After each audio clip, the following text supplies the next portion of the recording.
Hello बच्चों, कैसे हैं आप सब। उम्मीद करता हूँ बहुत अच्छे से होंगे। मैं आपका अकरम सर आज लेकर आया हूँ आपके लिए लेसन नंबर 3 जानदारों में हयाती अफ़ाल हिस्सा 2। इस लेसन में हम तौलीद के बारे में पढ़ने वाले हैं कि कोई भी न्यू जनरेशन कैसे पैदा होती है। इसमें जिनसी तौलीद और गैर जिनसी तौलीद दोनों के बारे में हम डिटेल में पढ़ने वाले हैं। साथ में कुछ एनिमेशन वगैरह भी हम क्या करेंगे, देखने की कोशिश करेंगे। और इसी के साथ साथ मेरी आपसे रिक्वेस्ट है कि जो बच्चे हमारे साथ में नए जुड़ रहे हैं वो चैनल को सब्सक्राइब कर ले, बेल आइकन को प्रेस करें ताकि आपको इसका नोटिफिकेशन मिलता रहे। और इसके साथ साथ हमारा जो इंस्टाग्राम अकाउंट है, फेसबुक अकाउंट है, टेलीग्राम अकाउंट है, उसे भी क्या कर लें, आप फॉलो कर लें ताकि आपको उससे रिलेटेड कोई भी नोटिफिकेशन है वो मिल सके। या जो आपको नोट्स चाहिए वो नोट्स भी हमारे टेलीग्राम अकाउंट पर अवेलेबल है, वहां से भी आप क्या कर सकते हैं, नोट्स ले सकते हैं। तो जल्दी से क्या करें, उसे फॉलो कर लें। तो बिना टाइम वेस्ट करते हुए हम चलते हैं हमारे लेसन की तरफ, जो है हमारा लेसन जानदारों में हयाती अफ़ाल हिस्सा 2। तो हमारा लेसन जानदारों में हयाती अफ़ाल हिस्सा 2, इसमें हम पढ़ने वाले हैं सबसे पहले तौलीद, जिनसी और गैर जिनसी तौलीद के बारे में, जिनसी बीमारियों के बारे में, तौलीद और टेक्नोलॉजी के बारे में, और आबादी का धमाका। ये तमाम चीजों के बारे में हम पढ़ने वाले हैं। अगर हम देखें तो जो इंसान है, इंसान को जिनसी तौलीद या गैर जिनसी जो तौलीद है, ठीक है, दोनों ही तौलीद जो जुज्व है, हैवान है, इंसान है, नबातात है, जो भी चीजें हैं, उन चीजों को तौलीद जिंदा रहने के लिए जरूरत नहीं होती है। लेकिन उनकी नस्लों को आगे बरकरार रखने के लिए, उन स्पीशीज को जिंदा रखने के लिए तौलीद क्या है, बहुत ज्यादा जरूरी है। अगर तौलीद नहीं होती तो हम और आप आज जिंदा नहीं होते। तौलीद के जरिए क्या होता है, एक जनरेशन दूसरी जनरेशन में कन्वर्ट होती है। जैसे दादा है, दादा से हमारे माँ बाप, हमारे माँ बाप से हम, और हमसे नई जनरेशन, ये क्या कहलाती है, तौलीद कहलाती है। ये तौलीद सिर्फ और सिर्फ इंसानों में नहीं होती है बल्कि नबातात में, हैवानात में, मतलब चरिंद परिंद, जो पेड़ पौधे, तमाम चीजों में होती है ये सारी चीजें। इवन एक छोटी सी हमारी जो काई होती है, काई में भी क्या होता है, इस तरह की तौलीद होती है जिससे वो क्या होता रहता है, बढ़ता रहता है। बिना तौलीद के कोई भी चीज आगे बढ़ सकती है क्या, उसकी जो क्वांटिटी है वो क्वांटिटी बढ़ सकती है क्या, नहीं। तो तौलीद से क्या होता है, उनकी क्वांटिटी बढ़ती है और ये नस्लों को क्या करती है, बरकरार रखती है, आगे लेकर जाती है। तो हम इस लेसन में यही पढ़ने वाले हैं। तो यहाँ पर कुछ डायग्राम दी गई है कि हर एक जो जानदार है वो क्या करता है, अपनी जो अफजाइश है, अपनी जो तौलीद है, वो तौलीद किसी ना किसी जरिए करता है। कोई ऐसे नस्लें हैं जो क्या करती हैं, एग्स के जरिए क्या करती हैं, अपनी नस्लों को आगे बढ़ाती हैं। कोई क्या करती हैं, डायरेक्ट अपने ही जवाजों की तश्कील कर लेती हैं, अपने ही इसमें क्या करते हैं, अपने ही मरकजे को तोड़कर दो नया बना लेती हैं। या बहुत सारे इसमें क्या होता है कि जवाजों की तश्कील होती है और उन जवाजों को क्या किया जाता है, मिलाप किया जाता है, उनसे नए जानदार बनते हैं, जिसके बारे में हम आगे डिटेल में पढ़ने वाले हैं। गैर जिनसी तौलीद, ये किसे कहते हैं, गैर जिनसी तौलीद हम उसे कहते हैं जिसमें सिर्फ और सिर्फ एक ही पेरेंट होता है। जैसे जो जिनसी तौलीद है उसमें नर और मादे के मिलाप की वजह से क्या होता है, कोई नया अफजाइश नस्ल पैदा होता है, कोई नया ग्रुप पैदा होता है। लेकिन गैर जिनसी तौलीद में ऐसा कुछ भी नहीं होता है, उसमें सिर्फ एक ही पेरेंट होता है और एक ही पेरेंट्स पर वो क्या होते हैं, मुनहसिर होते हैं। ऐसी तौलीद को हम क्या कहते हैं, गैर जिनसी तौलीद कहते हैं।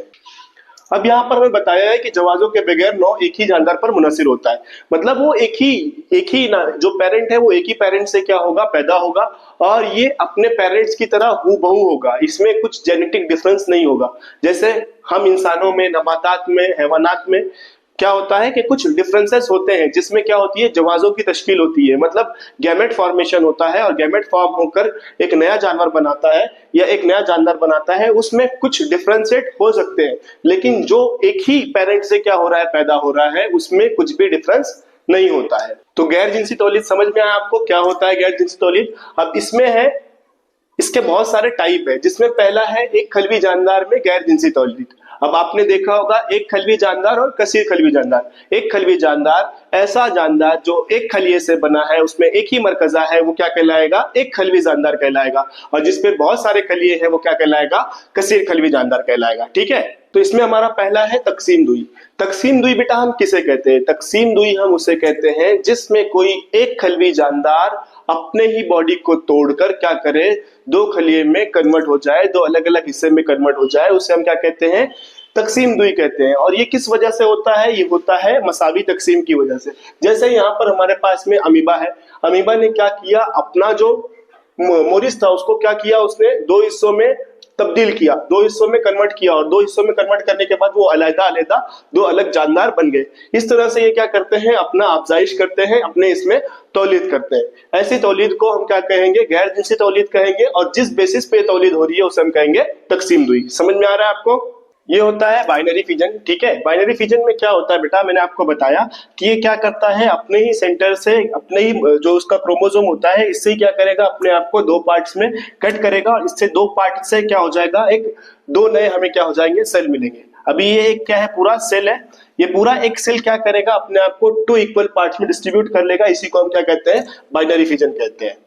इसके साथ साथ इसमें क्या होता है कि मरकजे के बिना पर कि सेंटर से हो रही है तकसीम दुई, या फिर उसके अलग जुज़ से, जिस जुज़ से हो रही है उस तरह की तकसीम दुई क्या होती है, अलग अलग होती है। जैसे यहाँ हमें बताया है कि मुख्तलिफ इब्तिदाई जानदारों में तकसीम का महवर मुख्तलिफ होता है। मतलब जैसे यहाँ पर कहीं से भी हो सकती है, लेकिन कुछ ऐसे जानदार होते हैं जो उसके एक्सिस पे से करते हैं, सेंटर मरकज पे से करते हैं, तो उनके हिसाब से उनकी क्या होती है, तकसीम दुई होती है। ये भी एक एग्जांपल है बाइनरी फिजन का, जिसमें यूग्लेना क्या करता है, अपने ही बॉडी से दो अलग अलग यूग्लेना में क्या होता है, कन्वर्ट होता है। ये भी एक तरह का क्या है, बाइनरी फिजन का एग्जांपल है। इसके बाद टॉपिक है कसीर तकसीम। ठीक है, इसमें क्या होता है कि एक खलवी जो जानदार होता है वो कसीर खलिये में क्या हो जाता है, कन्वर्ट हो जाता है। मतलब एक खलिया टूटकर बहुत सारा खलिया बनाता है, इसे हम क्या कहते हैं, कसीर तकसीम कहते हैं। जैसे यहाँ पर हमें एग्जांपल दिया है कि अमीबा, अमीबा क्या करता है कि अपने मरकज में ही बहुत सारे खलियात क्या कर लेता है, बना लेता है, और इसको फिर बाद में तोड़कर ये क्या करता है, बहुत सारे खलियात में तकसीम कर देता है। तो ऐसी तकसीम को हम क्या कहते हैं, कसीर तकसीम कहते हैं। समझ में आ रहा है आपको? इसके बाद टॉपिक है बेटा कलियाओ, बडिंग। बडिंग क्या होता है, इसमें एक तरह का ईस्ट होता है। ये ईस्ट क्या है, मोरिस खलिया है, जिससे क्या होगा, एक नया खलिया तैयार होगा। तो ये क्या करता है, अपने ही खलिये में थोड़ा सा उभार लाता है, और उभार लाकर उसमें नया गुंचा तैयार करता है। जब ये नए गुंचे की नशोनुमा हो जाती है, तो नशोनुमा होने के बाद ये क्या करता है, अपने मोरिस खलिये से टूट जाता है और अलग एक नया खलिया बना लेता है। और यही प्रोसेस बार बार होती रहती है, बार बार होकर एक नया नया क्या करता रहता है, खलिया तैयार करता रहता है। इसी को हम क्या कहते हैं, कलियाव कहते हैं। लेकिन ये क्या है, एक खलवी है। ठीक है, हम कसीर खलवी आगे देखने वाले हैं। समझ में आ रहा है आपको कलियाव क्या होता है? ये इसका एक एनिमेशन है बडिंग का। ठीक है, जिसमें हम कलियाव में देखेंगे कि क्या होता है कि जो मदर सेल होता है वो क्या करता है, अपने आप को डेवलप करता है एक नए बर्ड में, और उसको क्या करता है, ब्रेकआउट करता है, और ब्रेकआउट करके एक हमें डॉटर बर्ड नया मिलता है। इस तरह से ये क्या करता रहता है, कंटिन्यू प्रोसेस करता रहता है। इसी को हम क्या कहते हैं, कलियाव कहते हैं, बडिंग कहते हैं। अभी तक हमने जो देखा एक खलवी जानदार के बारे में, अब हम देखेंगे कसीर खलवी जानदार के बारे में। जैसे कि मैंने आपको पहले बताया कि कसीर खलवी क्या होते हैं, जिसमें बहुत ज्यादा खलियात मौजूद होते हैं। तो इसमें है तज्जियाकारी फ्रेगमेंटेशन। फ्रेगमेंटेशन में क्या होता है कि एक जो हमारे पास में नबातात है, या जो हमारे पास में हैवान है, वो क्या करेगा, अपने ही मादे को अलग अलग हिस्सों में क्या करेगा, तोड़ेगा, और अलग अलग हिस्से में तोड़कर वो क्या होंगे, एक नए जानदार में तब्दील हो जाएंगे। इसी को हम कहते हैं तज्जियाकारी। जैसे कि यहाँ पर आपको स्पायरोगायरा के बारे में बताया गया है कि स्पायरोगायरा क्या करता है, जब इसको बहुत ज्यादा पानी हासिल हो जाता है और नशोनुमा इसकी हो जाती है, तो ये क्या करता है, अपने ही पार्ट को अलग अलग हिस्सों में क्या करता रहता है, तोड़ता रहता है, और तोड़कर क्या करता है, एक नया प्लांट बनाता है। इसी को हम क्या कहते हैं, तज्जियाकारी कहते हैं।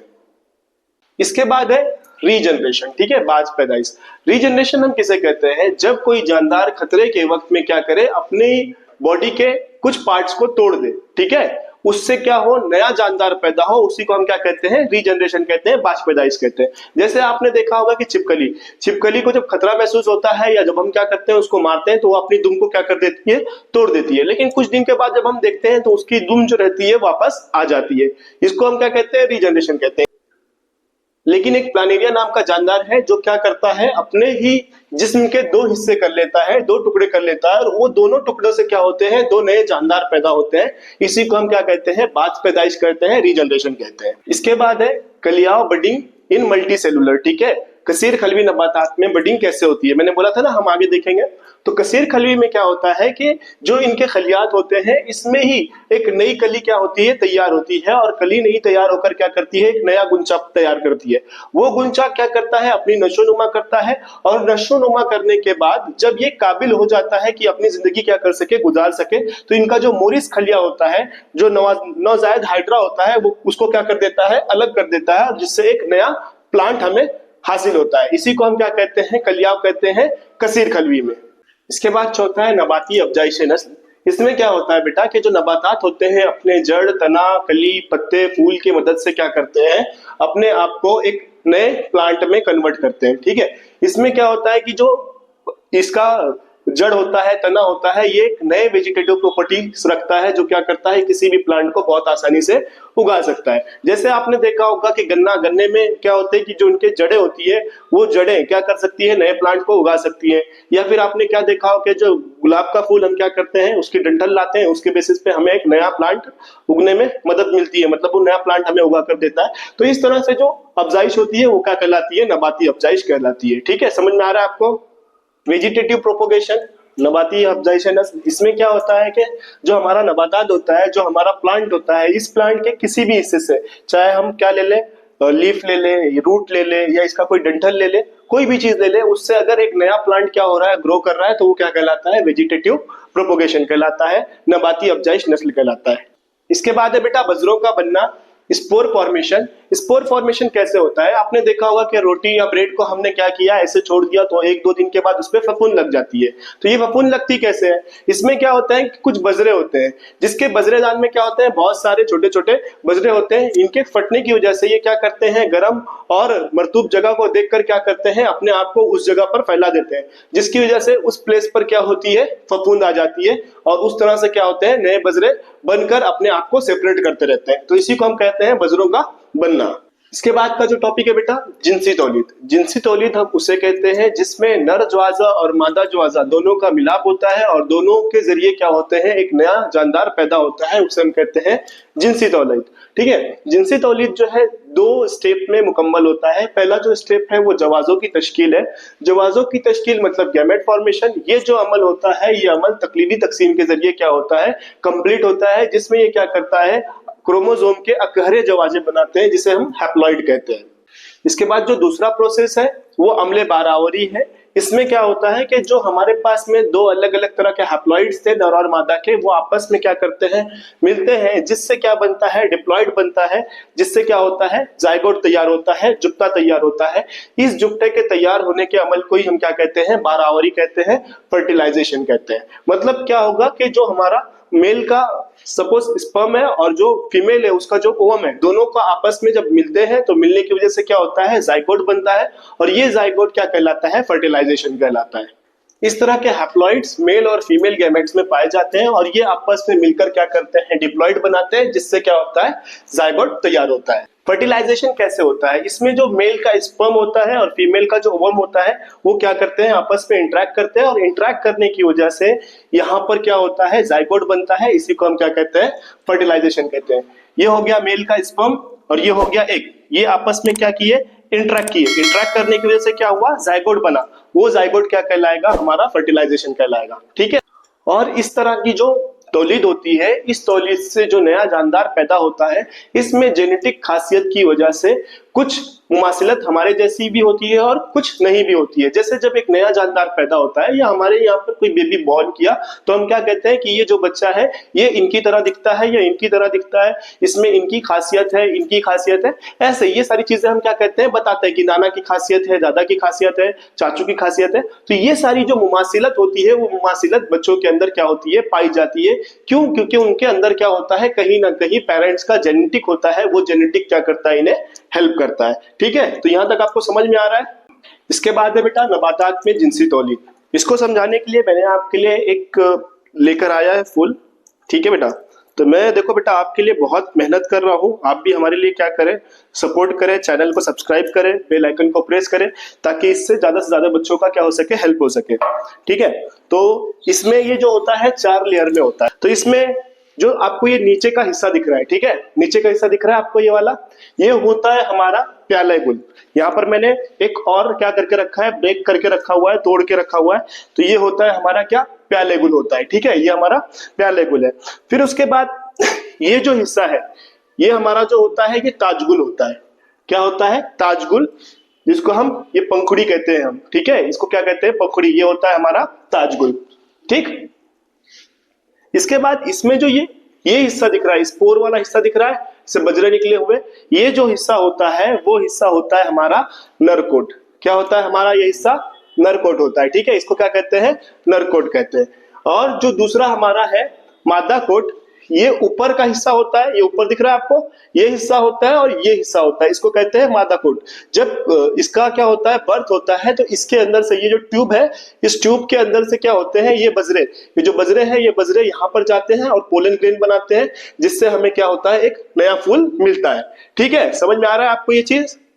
तो मैंने आपको अभी सारे पार्ट्स के बारे में बताया। इसके बाद हमें एक चीज और जानना है कि अगर किसी फूल में नर और मादा दोनों तरह का घेरा मौजूद होता है तो उसे हम कहते हैं दो जिनसी, बायसेक्सुअल फूल कहते हैं। अगर किसी भी फूल में सिर्फ और सिर्फ कोई एक ही क्या होता है, मौजूद होता है, कोई एक ही घेरा मौजूद होता है, तो उसको हम यूनिसेक्सुअल फूल कहते हैं, मतलब एक जिनसी फूल कहते हैं।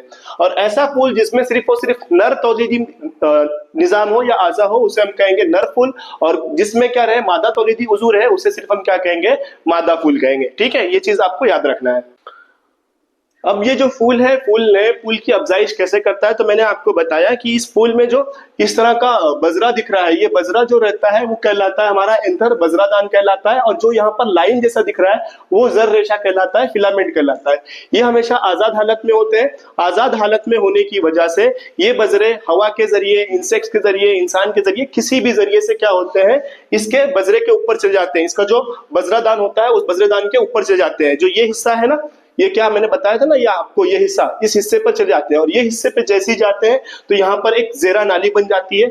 ये नाली क्या करती है, इन बजरों को, जो हमारे मेल क्या थे, नरकोट के जो मादे थे, वो मादे को क्या करती है, इनके जो बैजे होते हैं, बैजेदान तक के क्या करती है, लेकर जाती है। और बैजेदान तक के लेके जाने के बाद यहाँ पर क्या होती है, जवाजों की तश्कील होती है।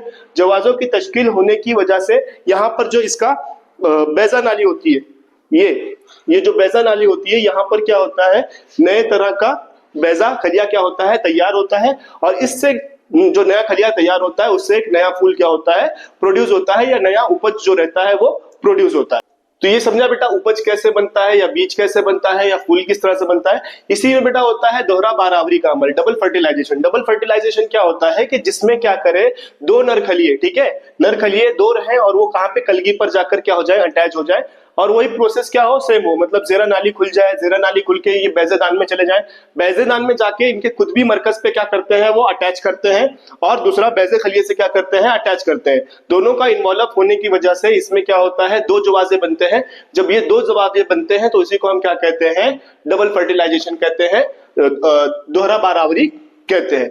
हमें 10th लेवल पर इसी तरह का बताया है, लेकिन जब आप 11th 12th में क्या करेंगे, पढ़ेंगे, तो आपको इससे रिलेटेड ज्यादा जानकारी हासिल होगी। ठीक है, तो ये यहां तक कि आपको समझ में आ रहा है। ठीक है, वापस बता देता हूं कि जब दो नर मादे क्या करेंगे, आपस में इंटरेक्ट करेंगे, इंटरेक्ट करने की वजह से जेरा नाली खुल जाएगी। और जेरा नाली खुलने से यहाँ पर हमें क्या होंगे कि वो जेरे अंदर जो बैजादान होगा, बैजादान तक पहुंचेंगे, खुद भी मरकजे से क्या करेंगे, इंटरेक्ट करेंगे, और बैजा खलिए से इंटरेक्ट करेंगे, जिससे क्या होगा, डबल जाइकोट बनेगा। और ये जाइकोट क्या कहलाएगा, डबल फर्टिलाइजेशन कहलाएगा। ठीक है, प्लांट में रिप्रोडक्शन का एनिमेशन है कि इसमें किस तरह से क्या होता है, रिप्रोडक्शन होता है। तो सबसे पहले जो इनका मेल गैमेट होता है, एंथर जिसको हम कहते हैं, ये क्या करता है, जाकर जो हमारी स्टिग्मा होता है, जो हमारा कलगी होता है, वहां पर जाकर क्या हो जाता है, स्टिक हो जाता है। स्टिक होने की वजह से ये जो ट्यूब होती है, ये ट्यूब क्या हो जाती है, ओपन हो जाती है। और ट्यूब ओपन होते ही इसका जो पोलर न्यूक्लियाई होता है, या इसका जो ओवल होता है, ओवल क्या करता है, उस मेल गैमेट को क्या कर लेता है, स्टिक कर लेता है, और सीड का क्या करता है, जर्मिनेशन करता है। और ये सीड जर्मिनेट होकर फिर क्या करता है, एक हमें नया प्लांट या नया फूल देता है। ठीक है, तो ये इसका क्या था, एनिमेशन था। तो यहाँ पर बेटा हम अपना पार्ट 1 कंप्लीट करते हैं, जिसमें हमने नबातात के बारे में क्या किया, पूरा अच्छे से पढ़ा है ना। अब हम जो दूसरा पार्ट करेंगे उसमें हम पढ़ने वाले हैं इंसानों के बारे में, इंसानों में अफजाइश नस्ल, सेक्सुअल रिप्रोडक्शन, ये सारी चीजों के बारे में। तो आई होप यहाँ तक आपको अच्छे से समझ में आया होगा। और अगर आपको समझ में आया है तो चैनल को आप क्या करें, सब्सक्राइब करें, बेल आइकन को प्रेस करें, लाइक करें, शेयर करें, आपके फ्रेंड्स के साथ में शेयर करें, ताकि इससे ज्यादा बच्चों का बेनिफिट हो सके। आपके लिए बेटा मैं बहुत मेहनत कर रहा हूँ, बहुत ज्यादा कोशिश कर रहा हूँ कि आपको क्या किया जा सके, अच्छे से अच्छा और आसान वे में क्या किया जा सके, समझाया जा सके। तो आप भी क्या करें, हमारी थोड़ी सी हेल्प करें, चैनल को सब्सक्राइब करें, बेल आइकन को प्रेस करें, दोस्तों के साथ शेयर करें, ताकि इससे हमें थोड़ी सी मोटिवेशन मिले। ठीक है, तो मिलते हैं हम नेक्स्ट पार्ट में, तब तक के लिए टाटा बाय बाय।